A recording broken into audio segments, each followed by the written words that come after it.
नमस्कार साथियों, उत्कर्ष क्लासेज के बीपीएससी प्लेटफॉर्म पर मैं पंकज एक बार फिर से आप सभी प्रतियोगी साथियों का हार्दिक स्वागत एवं अभिनंदन करता हूं। दोस्तों, देश के आज़ाद होने के बाद जो हम विभिन्न रियासतों को जिनको भारत सरकार के अतिरिक्त प्रयास के द्वारा जो है भारत संघ के अंदर विलय किया गया था, तो उन पे हम चर्चा कर रहे हैं। तो इसी कड़ी में आज हम जोधपुर रियासत के भारत में विलय के संदर्भ में बड़े विस्तार से जानने वाले हैं। हर उन बिंदुओं को जानने वाले हैं जहाँ से परीक्षा में सवाल पूछे जाने की संभावना होती है। ठीक है, तो आप पूरे सेशन को बिना स्किप किए हुए अंत तक देखिए। निश्चित रूप से यह टॉपिक बहुत ही रोचक भी होने वाला है, आपको बहुत ही मजा आने वाला है। दोस्तों, यह मैप जो आपको दिख रहा है, यह तत्कालीन राजपूताना क्षेत्र का यह मैप है। जोधपुर रियासत का यह मैप आपको दिख रहा है। और अगर हम इसकी भारत की अवस्थिति की बात करें तो भारत के अंदर यह लोकेशन जो है, यहाँ पे यह क्षेत्र अवस्थित था दोस्तों। ठीक है, तो अब हम बात करते हैं बहुत ही विस्तार से एक एक जितने भी महत्वपूर्ण बिंदु हैं इस टॉपिक से संबंधित, जो परीक्षा की दृष्टि से महत्वपूर्ण है उस पे। ठीक है, यहाँ पे जो शासक थे पहले महाराजा उम्मेद सिंह, तो जून 1947 ईस्वी में उनकी मृत्यु हो गई। ठीक है, महाराजा उम्मेद सिंह की मृत्यु कब हो गई? जून 1947 ईस्वी में। इनकी मृत्यु के बाद इनका एक अनुभवहीन पुत्र था महाराजा हनुवंत सिंह, ये जोधपुर के शासक बने। ठीक है, चूंकि अब जो रजवाड़ा है, राजशाही है, तो वहां पे उनके पुत्र ही बन सकते थे ना, चुनाव तो होता नहीं। तो महाराजा हनुवंत सिंह जोधपुर के शासक बने। ठीक है, लोकेशन की बात करें तो यह मारवाड़ क्षेत्र का जो है बड़ा रियासत था। ठीक है ना, मारवाड़ क्षेत्र का यह बड़ा रियासत था और इसके साथ ही पाकिस्तान की सीमा से जो है यह लोकेशन सटा हुआ था। ठीक है ना, देख रहे हैं यहाँ पे ये पाकिस्तान का लोकेशन आपको दिख रहा है, तो यह जो है इससे लगा हुआ था, इसकी सीमा जो थी इस रियासत की दोस्तों मारवाड़ से। ठीक है, महाराजा हनुवंत सिंह जो थे तो इनका मानना था कि पाकिस्तान में अगर ये शामिल हो जाएंगे तो इनके संप्रभुता जो है वो अच्छी तरीके से बनी रहेगी और कुछ बेहतर शर्तें भी जो है पाकिस्तान के द्वारा मानी जाएंगी, जिसमें कराची बंदरगाह तक पहुंच जो है वह प्रमुख रूप से शामिल था। तो ऐसी मंशा थी किनकी? महाराजा हनुवंत सिंह की, और पाकिस्तान की सीमा से जो है इसका नजदीकी वो था, जुड़ाव था। ठीक है, जिन्ना ने क्या किया कि महाराजा हनुवंत सिंह के मंशा को भांपते हुए एक ब्लैंक पेपर भेजा विथ फाउंटेन पेन। ठीक है, एक ब्लैंक पेपर पे जिन्ना ने हस्ताक्षर करके जो है एक फाउंटेन पेन के साथ कागज भेजा महाराजा हनुवंत सिंह को। कहा कि भाई तुमको जो शर्तें चाहिए, जो भी शर्त तुम हमसे मनवाना चाहते हो, जो भी चीज तुमको प्राप्त करना है, हमसे लेना चाहते हो, वो सब चीज इस पूरे कागज पे लिखो, इस पे साइन हमने पहले ही कर दिया। ठीक है, क्यों? क्योंकि जिन्ना जो थे वो हर हाल में जोधपुर रियासत को पाकिस्तान में मिलाना चाहते थे। वो सिर्फ जोधपुर को ही पाकिस्तान में मिलाना नहीं चाहते थे, बल्कि वो यह सोच रहे थे कि अगर जोधपुर रियासत पाकिस्तान के अंदर आ जाता है, विलय कर लेता है, पाकिस्तान के साथ समझौता कर लेता है, जुड़ जाता है, तो जो अन्य रियासतें हैं, जैसे हम जैसलमेर की बात करें, उदयपुर की बात करें, तो वो फिर कालांतर में धीरे धीरे जो है हमारे प्रभाव में आ जाएंगे, पाकिस्तान की उनका भी जो है धीरे धीरे जुड़ाव हो जाएगा। इसी मंशा के साथ जो है एक कोरा हस्ताक्षरित कागज जो है वह भेजा गया था जिन्ना के द्वारा महाराजा हनुवंत सिंह के पास दोस्तों। ठीक है, पाकिस्तानी जो प्रस्ताव थे उसके अगर हम मुख्य बिंदुओं की बात करें तो सबसे पहली बात तो कहा कि भाई कराची बंदरगाह तक आपको मुफ्त पहुंच दी जाएगी, आपसे कोई शुल्क नहीं लिया जाएगा। ठीक है, और आपको उस पर पूर्ण नियंत्रण भी जो है अपने कार्यों के लिए दिया जाएगा। उसके बाद अगर आप आधुनिक हथियार का निर्माण करना चाहते हैं, ठीक है, तो वो भी आपको मिलेगा अधिकार। अगर आप आयात करना चाहते हैं अधिक हथियारों का, तो वो भी आपको मिलेगा अधिकार। अगर आपको सैन्य सहायता चाहिए तो पाकिस्तान आपको सैन्य सहायता भी देगी। और जैसा कि लोकेशन है जोधपुर का, मारवाड़ का जो क्षेत्र है, तो वहाँ पे अकालों की बारंबारता रहती है, लगातार अकाल पड़ते रहते हैं, वर्षा बहुत कम होती थी, अभी भी बहुत कम होती है। ठीक है ना, तो अकाल की स्थिति में जोधपुर को भरपूर जो है कृषि सहायता जो है अनाजों की आपूर्ति आदि दी जाएगी। और इतना ही नहीं, इसके साथ एक और पाकिस्तानी प्रस्ताव जो है महाराजा हनुवंत सिंह को दिए गए थे, वो था कि जोधपुर हैदराबाद जो है वो सिंध वाला रेलवे लाइन जो है उस पर जो है इनका पूर्ण नियंत्रण स्थापित किया जाएगा, पूर्ण नियंत्रण दिया जाएगा। ये सब पाकिस्तानी बिंदु थे। ठीक है, इस वार्ता में गुप्त रूप से जो है जोधपुर के महाराजा के साथ जैसलमेर के महाराजा कुमार गिरधारी सिंह भी मौजूद थे। मतलब जो ये गुप्त वार्ता जिन्ना के साथ चल रही थी, ये फाउंटेन पेन वाली बात जो हो रही थी, तो इसमें कहीं ना कहीं जैसलमेर के महाराजा कुमार गिरधारी सिंह भी जो है सम्मिलित थे, शामिल थे दोस्तों, ठीक है। लेकिन गिरधारी सिंह ने जिन्ना के सामने एक शर्त रखी कि यदि कभी हिंदू और मुस्लिम के बीच में कोई दंगा हो जाता है, सांप्रदायिक दंगा हो जाता है, तो वो तटस्थ रहेंगे। इस पर जिन्ना ने अपना कोई प्रतिक्रिया नहीं दिया, ठीक है। जिन्ना ने इस पर अपना कोई प्रतिक्रिया नहीं दिया कि दंगे होने की स्थिति में वो तटस्थ रहेंगे, ठीक है। यहीं पे बात फंस गया। इसके बाद जो है सरदार पटेल को इन सब चीज़ों की जानकारी मिली। अब उस विभाग के, राज्य विभाग, रियासती विभाग के प्रमुख तो यही थे, ठीक है। और जो उस विभाग के सचिव थे बीपी मेनन साहब, उन्होंने जो है इसमें हस्तक्षेप किया। जब उनको लगा कि पाकिस्तान की सीमा के निकट जोधपुर है, तो अगर जोधपुर चला जाता है पाकिस्तान के साथ, तो भारतीय सीमा जो है उसकी सुरक्षा जो है वो क्या हो जाएगी, असुरक्षित हो जाएगी। यह सीमा असुरक्षित हो जाएगी, ठीक है। तो इसलिए जो है इसी समस्या को देखते हुए और आगामी खतरों को देखते हुए जो है सरदार वल्लभ भाई पटेल ने बीपी मेनन को निर्देशित किया कि भाई आप जाइए और जो भी यथोचित कार्रवाई आपको लगती है वो आप कीजिए। और बीपी मेनन साहब को सरदार पटेल ने फ्री हैंड दिया जोधपुर के मामले में, ठीक है। इसके बाद क्या हुआ कि जोधपुर के मामले को लेकर के, इसके समाधान के लिए एक वायसराय हाउस में दिल्ली के अंदर जो है राष्ट्रपति भवन जो अब बन गया है, तो वायसराय हाउस में महाराजा हरमन सिंह को बुलाया गया। लॉर्ड माउंटबेटन और बीपी मेनन से उनकी मुलाकात हुई, ठीक है। मुलाकात के बाद जब वो बाहर जाने लगे तो मेनन ने, बीपी मेनन साहब ने महाराजा को समझाया बुझाया, ठीक है, सारी बातें बताई और उसके बाद विलय पत्र पे हस्ताक्षर करने के लिए बोला।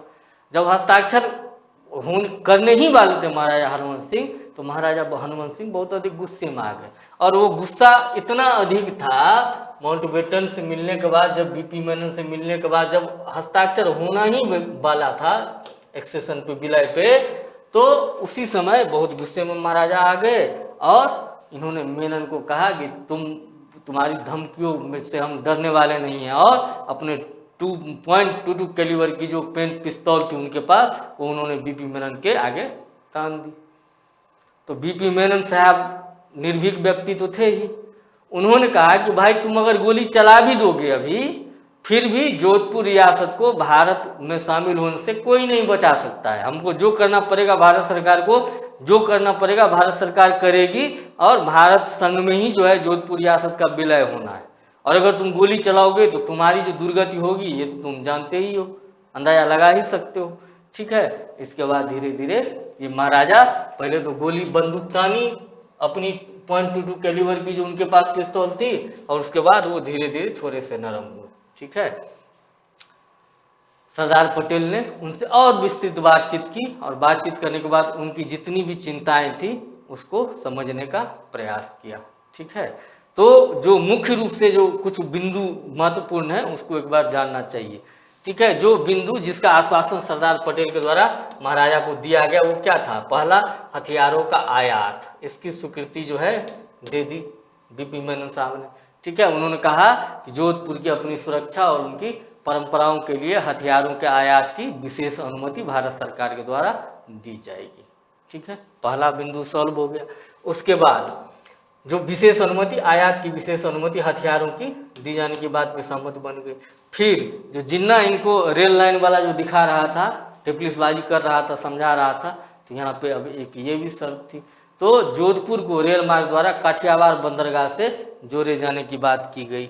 बीपी मेनन साहब के द्वारा कहा गया कि जोधपुर को जो है काठियावाड़ बंदरगाह से हम रेल मार्ग के द्वारा जोड़ेंगे। तो वो कराची बंदरगाह वाली बात जो जिन्ना प्रलोभन दे रहा था, उसका कार्य जो है यही बना, काठियावाड़ रेल संपर्क, ठीक है। और यह आश्वासन दिया गया कि अकाल राहत के लिए जो है अनाज और अन्य आवश्यक सामग्रियों का जो है परिवहन इस रेल मार्ग के द्वारा इस बंदरगाह से जुड़ने के बाद जो है बड़े ही आसानी से संभव है, हो सकता है, तो इसलिए आप चिंता नहीं कीजिए। इसके साथ ही मारवाड़ क्षेत्र के लगातार होने वाले जो अकाल थे, यह अकाल एक बड़ी समस्या इन क्षेत्र के लिए थी कि वहाँ पे चूंकि बारिश कम होती है, लोकेशन भौगोलिक रूप से ऐसा है कि वहाँ की वर्षा बहुत कम होती है, मरुस्थल बालू ही बालू चारों तरफ दिखेंगे, अभी भी है, ठीक है ना। तो बार बार पड़ने वाले अकाल को देखते हुए जो है बीपी मेनन साहब ने और भारत सरकार के द्वारा यह आश्वासन दिया गया कि जब जब अकाल पड़ेगा तो भारत सरकार अपने केंद्रीय कोटे से जोधपुर को जो है अनाज की सहायता करेगी और निर्बाध रूप से जो है वित्तीय सहायता जो भी लोगों के लिए हो पाएगा इस रियासत के लिए वह भारत सरकार करेगी।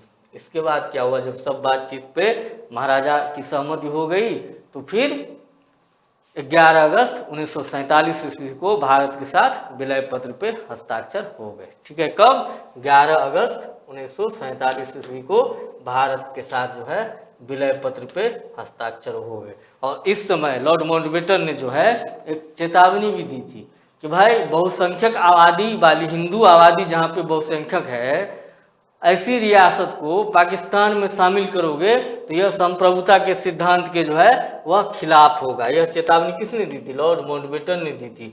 इस प्रकार की चेतावनी लॉर्ड माउंटबेटन ने अन्य रियासतों को भी दी थी कि जहाँ पे हिंदू बहुसंख्यक आबादी है उनका पाकिस्तान के साथ जाना जो है वो उचित नहीं है, वो भारत की संप्रभुता के खिलाफ होगा। ठीक है ना, इससे जो है चूंकि खतरा था, सांप्रदायिक दंगों का जो है एक डर था, भय था।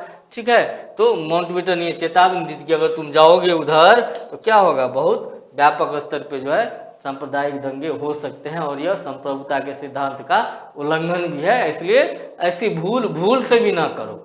ठीक है ना। दूसरी ओर महाराजा हनुमंत सिंह जो माने, सहमत हुए, तो उनके ऊपर कहीं ना कहीं उदयपुर के मेवाड़ के महाराणा का भी प्रभाव पड़ा था। वहाँ के महाराणा भोपाल सिंह थे, तो महाराणा भोपाल सिंह से भी पहले जो है बातचीत किया था हनुमंत सिंह ने। तो महाराणा भोपाल सिंह ने जो है कड़े शब्दों में जो है इसकी आलोचना की और महाराजा हनुमंत सिंह को समझाया कि भाई हमको अगर जाना होता पाकिस्तान के साथ, जिन्ना के साथ, तो हम मुगल के समय में नहीं चले गए होते, तभी संधि कर लिए होते। महाराणा भोपाल सिंह ने कहा कि मेरा निर्णय मेरी सदियों पुरानी परंपराओं से तय होता है। यदि मेरे पूर्वजों ने पाकिस्तान के साथ जाने की संप्रभुता चुनी होती तो हम सदियों पहले जो है मुगलों से संधि कर लिए होते। ठीक है ना। तो इस घटना ने भी जो है कहीं ना कहीं एक नैतिक दबाव महाराजा हनुमंत सिंह के ऊपर बनाया। ठीक है, क्योंकि यह भी जो थे उदयपुर के महाराणा, तो ये भी राजपूताना क्षेत्र के ही थे। ठीक है, तो इससे जो है महाराजा हनुमंत सिंह थोड़े से नरम पड़े। ठीक है, उसके बाद क्या होता है, 30 मार्च 1949 ईस्वी को बृहद राजस्थान के गठन के बाद, कब? 30 मार्च 1949 ईस्वी को बृहद राजस्थान के गठन के बाद जो है यह जोधपुर रियासत जो है राजस्थान संघ में पूर्ण रूप से विलय कर लिया। ठीक है, राजस्थान संघ के अंदर जोधपुर रियासत का पूर्ण विलय हो गया। कब? 30 मार्च 1949 को बृहद राजस्थान के गठन के बाद। ठीक है, इसके बाद महाराजा हनुमंत सिंह राजनीति में सक्रिय हो गए। ठीक है, और राजनीति में सक्रिय होने के बाद इन्होंने अपनी पार्टी बनाई, राजनीतिक पार्टी बनाई, और 1952 ईस्वी में जो है इन्होंने चुनाव लड़ा और कांग्रेस पार्टी को जो है, चूंकि उस समय में सबसे बड़ी पार्टी तो कांग्रेस पार्टी ही थी, उसी का अस्तित्व तो सबसे बढ़िया अच्छे तरीके से पूरे देश भर में फैला हुआ था। तो कांग्रेस को जो महाराजा हनुमंत सिंह ने, जो 1952 में पहला आम चुनाव हुआ था, उसमें कड़ी टक्कर भी दी थी। लेकिन दुर्भाग्य देखिए कि जिस दिन चुनाव के परिणाम आने थे उसी दिन एक विमान हादसे में महाराजा हनुमंत सिंह की जो है दुखद असामय मृत्यु हो जाती है विमान दुर्घटना में। इसे ध्यान रखेंगे दोस्तों। ठीक है, एक विमान दुर्घटना में जिस दिन चुनाव का रिजल्ट आना था 1952 ईस्वी में आम चुनाव का, उसी दिन महाराजा हनुमंत सिंह की विमान दुर्घटना में जो है असमय मृत्यु हो गई थी। और इस घटना के बारे में जो है बीपी मेनन की पुस्तक है, इसे ध्यान रखेंगे, हो सकता है कई बार पूछ लिया जाता है, the story of the integration of the Indian states. ठीक है, the story of the integration of the Indian states के अनुसार जोधपुर की जो भौगोलिक स्थिति थी, जोधपुर की जो भौगोलिक स्थिति यहाँ पे आप देख सकते हैं, तो चूंकि यहाँ पे पाकिस्तान है तो इसलिए ये लोग चाहते थे कि पाकिस्तान में जाएंगे तो हो सकता है कि बेहतर वहाँ पे प्रावधान प्रस्ताव हमको मिले। और जो पाकिस्तानी जो जिन्ना थे वो चाहते थे कि ये रियासत जो है इसका विलय अगर पाकिस्तान के साथ हो जाएगा तो भारत के साथ हम अंदर तक जो है, भारत के अंदर जो है, भारत की सीमा में हम पहुंच पाएंगे। ठीक है ना। तो यही विवाद की जड़ थी और इस बात का उल्लेख जो है the story of the integration of the Indian states में जो है इन्होंने उल्लेख भी किया है बीपी मेनन साहब दोस्तों, ठीक है, इसे ध्यान रखेंगे।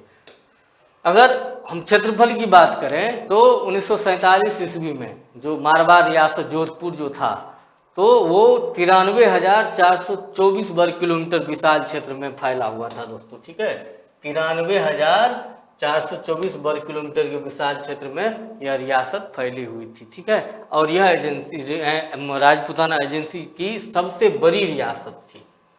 राजपूताना एजेंसी के अंदर जितने भी रियासत थे उसमें सबसे बड़ी रियासत जो थी यह जोधपुर ही थी, ठीक है। और अगर हम पूरे ब्रिटिश भारत की अगर बात करें तो क्षेत्रफल की दृष्टि से जम्मू कश्मीर और हैदराबाद के बाद तीसरी सबसे बड़ी रियासत जो थी यही जोधपुर थी। जम्मू कश्मीर और हैदराबाद के बाद तीसरी सबसे बड़ी रियासत जो थी वो कौन थी? जोधपुर थी, ठीक है। अगर हम इसकी भौगोलिक निकटता की बात करें तो जोधपुर की पश्चिमी सीमा जो है वो सीधे पाकिस्तान के सिंध प्रांत से लगती थी, पाकिस्तान के सिंध प्रांत से लगती थी। यदि जोधपुर पाकिस्तान में जाता तो क्या होता? भारत का एक बड़ा हिस्सा सीधे पाकिस्तान के संपर्क में, निकट संपर्क में आने की संभावना होती। यह एक बड़ी समस्या उस समय पे वहाँ पे उस लोकेशन पे थी दोस्तों, ठीक है। इतना ही नहीं, इसके साथ ही डोमिनो इफेक्ट का भी डर था। ये डोमिनो इफेक्ट क्या होता है दोस्तों? ये डोमिनो इफेक्ट मतलब होता है कि अगर कोई मान लो कि एक घटना हुई तो उसके परिणाम स्वरूप जो है एक कई प्रकार की घटनाओं की जो है एक श्रृंखला शुरू हो जाती है, ठीक है। तो इस बात का भी डर सरदार पटेल को था कि अगर जोधपुर पाकिस्तान से जाके मिल गया तो क्या पता कि और भी जो राजपूताना के अन्य अन्य रियासत हैं, जैसलमेर हैं, उदयपुर हैं, ठीक है, तो यह भी धीरे धीरे क्या पता उनके संपर्क से जो है पाकिस्तान की तरफ इनका भी रुख जो है अख्तियार कर लें कि हम भी पाकिस्तान के साथ विलय करेंगे, या उनका निकटता पाकिस्तान के साथ बढ़ जाए। तो इसे ही डोमिनो इफेक्ट बोले जाते हैं कि अगर कोई एक घटना होती है तो इसके परिणाम स्वरूप जो है कई अन्य छोटी बड़ी घटनाएं जो हैं वह निरंतर होने लगती है। मतलब इससे संबंधित घटनाओं की छोटी छोटी श्रृंखला जो है वह आगे बढ़ जाती है। और अगर ऐसा होता, इसी बात का डर सरदार पटेल को था, और अगर होता ऐसा तो क्या होता? ऐसा हो सकता था कि कालांतर में जैसलमेर, बीकानेर रियासतें भी जो है भौगोलिक रूप से भारत से कट जाती और वो भी पाकिस्तान में शामिल होने के लिए प्रयास करती और हो जाती, ठीक है। अब हम बात करते हैं इस सिंध जोधपुर लाइन की। यह सिंध जोधपुर जो रेलवे नेटवर्क की अगर बात करें तो जोधपुर से हैदराबाद, पाकिस्तान का हैदराबाद, हम भारत के हैदराबाद की बात नहीं कर रहे हैं दोस्तों, कंफ्यूज नहीं होना है। परीक्षा में यह सवाल भी पूछा जाता है हैदराबाद के संबंध में, तो पाकिस्तान में भी एक हैदराबाद है, ठीक है ना।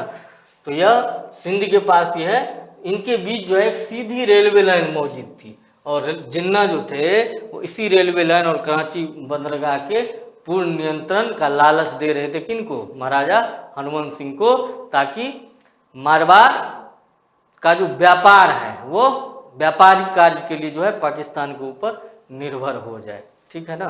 तो यह सारे मुद्दे यहाँ पे महत्वपूर्ण थे। तो इन सभी मुद्दों पे हमने बहुत ही विस्तार से चर्चा किया है। जोधपुर रियासत के विलय को हमने आज कवर किया है, अच्छे से कवर किया है। और यहाँ से आने वाले कोई भी सवाल अगर पूछे जाते हैं रियासत के विलय के संदर्भ में तो वो आज के इस सेशन से बाहर नहीं जाएंगे, ठीक है। तो आप पूरे सेशन को बिना स्किप किए हुए अंत तक देखिए। निश्चित रूप से यहाँ से आने वाले किसी भी सवाल का उत्तर जो है आज के इस सेशन में है, तो आप बिना स्किप किए हुए पूरे सेशन को अंत तक देखिए और अपने महत्वपूर्ण सलाह और सुझाव जो है हमें अपने कमेंट के माध्यम से जरूर देते रहिए दोस्तों, ठीक है ना। तो फिर जल्द ही एक नए महत्वपूर्ण टॉपिक के साथ मिलते हैं। जय हिंद।